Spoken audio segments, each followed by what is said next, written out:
I'm back. Look, things look a little bit better. Not massively, but a bit better. I got a new camera and stuff. I got some lights. I got something with autofocus, which means I can actually do this. And I'm really happy about it. Like, really obviously happy about it.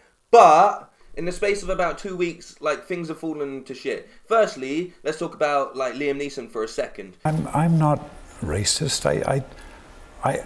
Yeah? You're an idiot. You're an old guy who was racist at a point in his life, and he's realised that it's better to not be racist and not have such thoughts. And it wasn't just driven by anger. The anger was the thing that brought it out in you. A level of, you know, biased hatred towards a group of people that you as an Irishman should have understood, because you were both labelled black at one point in time. So you can crutch to this excuse of it was being a different time, but as far as I can remember back when we look at Ireland as a whole, the blacks and such, we were good friends, mate. We used to get it all together, us and the dogs, man. You know what I mean? Stupid excuses that you've put forward, other than just saying, look, man, I grew up in a racist time, and I realise now in a modern society where we call these things out, and I can see how my actions may affect people because I wasn't directly in contact with a lot of those people at that point in time because I was living in my own bubble. I realised how that was wrong. You tell me what the teachable moment is, please. I'm going to throw it back at you. Save it for your autobiography or whatever, mate. Probably, or the deathbed, you know? Probably wouldn't have got, like, castrated as much. Probably people wouldn't have seen it as such a bad thing. On the other side of things, people saw it as such a bad thing because you said it in a press junket for a movie. Now, me personally, being in press junkets and so on and so forth, I know that that could have never seen the light of day. I've had times where they've said, look, this footage cannot go out, or this can't go out, or whatever. So, yeah, someone or a publicist, unless that was leaked to the newspaper or whatever, someone's let that get out, which means you're all accountable for this scandal, which means you're all accountable for the fact that the movie cost you $60 million to make or whatever, and you only made $10 million on gross global launch or something. So, basically, because of one stupid PR stunt that you thought, we'll just let this slip through, look how honest Liam's being, this is a great admission, let's let it go out, has fucked your movie. And your movie was fucked anyway, because it's something I'm about to get onto, right? Hollywood is fucked. Yeah? Yeah? Yeah, I said it. I've said it. Wow, I really didn't even think I was going to go into some massive run. I was just going to talk about Aladdin and that was that. But apparently, like, it's 2 weeks and it's...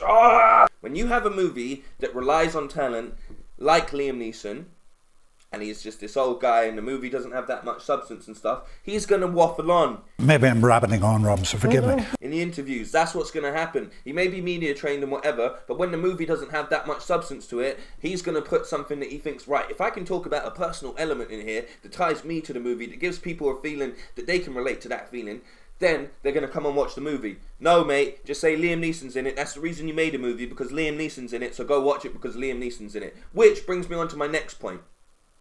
Aladdin. I'm not gonna lie.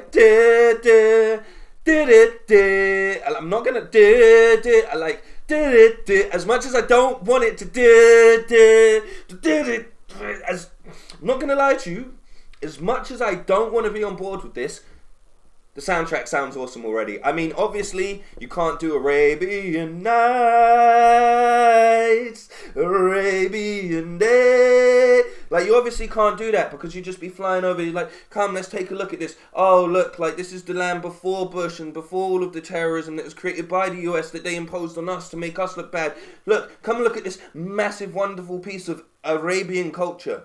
Right, so you got Will Smith, yeah, who's an amazing actor, and there's no denying that he's an amazing actor. But at the same time, they've just gone, okay, so we're remaking Aladdin. We already know that's going to get X amount of money. Plus, it will push it onto a new audience, which means we can sell a formula we already know that works. We have a certain roster of celebrities that dominate everything in Hollywood at the moment because the same studios dominate the same things in this space, right? So it's the same movie companies putting out the similar, like, it's either a remake or it's adapted from something, and it's nothing original most of the time. And if it is original, it sort of just dies out, or it has to go in this really weird route where it either has to be like an actual Oscar-worthy movie, or it just has to be trash for some reason. Like, it has to be a trash remake, or like there's no in-between a lot of the time. So they just go, right, we'll put in Liam Neeson in this movie, and we'll let him do all of the junkets and stuff, and that will be fine,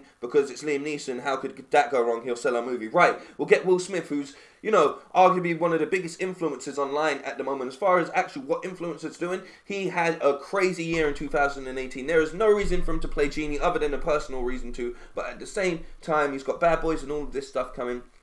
Move over, mate. I'm happy that Liam Neeson didn't make his money for this movie, hopefully, because it was just a stupid paycheck. It was, oh, I'm pushing 60 plus because I did a role like a few years back or whatever that made me look like an absolute hard man. I need to keep portraying this in most action movies. No, give it up, mate. If they've got to do like 50 cuts just to make it look like you're actually still able enough to kick someone's ass, like, then don't bother. Don't bother.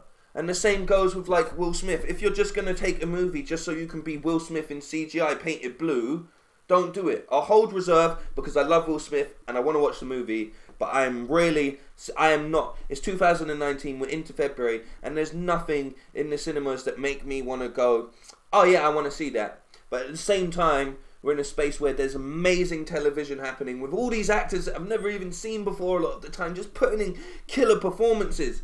And yet they're not the ones that are ascending to this massive multi-millionaire status of being an actor, which is dominated by a very small circle jerk. I said it.